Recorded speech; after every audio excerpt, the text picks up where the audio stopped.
What does the summit like this actually mean, James, for the ecosystem of startups working on AI in the UK in particular? Is there any actually tangible action that will come in supporting that industry?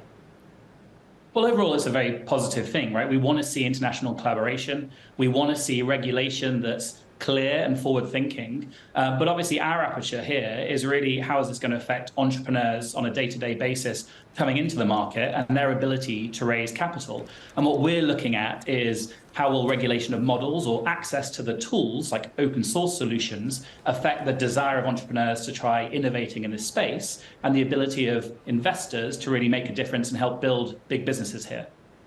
What this summit has done is literally put in front of the camera the talent in the UK, DeepMind being the obvious example. Are there any particular advantages or strengths that you feel the UK has in the field of artificial intelligence, be it academic or be it the private sector?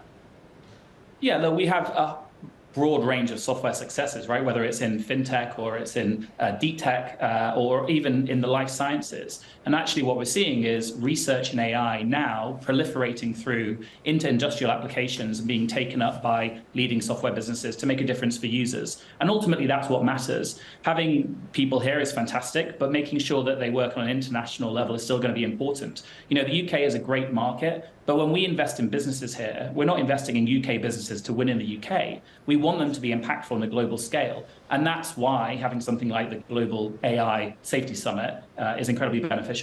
It's interesting, of course, some of your investments include Writer, and we've interviewed founder of that business who's permanently jetting across from London to SF and back, building a global AI business. What are valuations like, James, in the UK? Because we're just talking about how they're pretty elevated here in the US.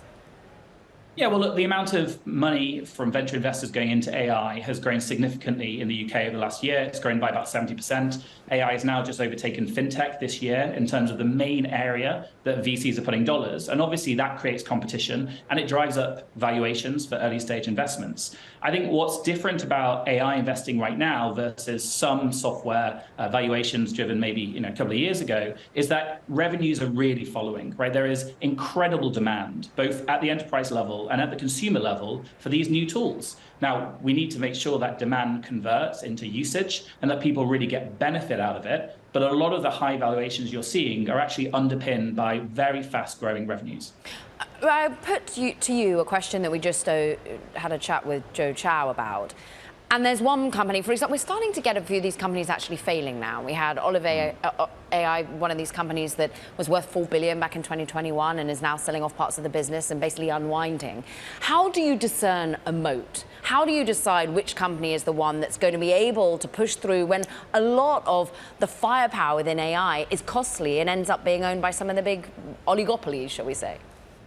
Yeah, and look, AI is an incredibly broad term, right? What we've seen over the last year is an explosion in the capabilities of generative AI. And in fact, that's completely ruined the business models of some businesses that were building their own models at scale. And so there's going to be disruption. There will be failures. What we're looking for right now in a period of very fast technical change and innovation are founders and product teams who can adapt and deploy these new technologies to find ways to really bring value for the customers.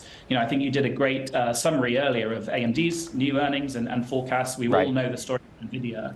Right now, a lot of the value is being captured at that level, at the cloud level, with the hyperscalers or with the chip producers. What we're looking for is the businesses who can navigate through this changing landscape and capture value by providing services to people. James, you raise a really good point, because many of the founders that Caroline and I speak to, the first thing they think about when they wake up literally is compute. It's expensive and it's hard to secure. Do UK startups have access to that compute? Yeah, it is a challenge. The UK locally has about a sixth in the world in terms of the amount of compute that it has nationally, well behind the US and China. However, we do have some local centres. We've just announced in the UK funding for an exascale computing centre as well, which will help. And international funds like Balderton have relationships with the likes of NVIDIA and others so that we can provide access to cloud. This weekend in London, we're providing access to 300 hackers. I think it's the biggest hackathon hackathon in the UK. Hackathon. Hackathon alerts. Two tools for free of charge, subsidized by us and the providers, to help them start getting on the scale and learning how to use these tools. And I think things like that and things like deals with NVIDIA here in the UK means that entrepreneurs here can compete and lead in the field.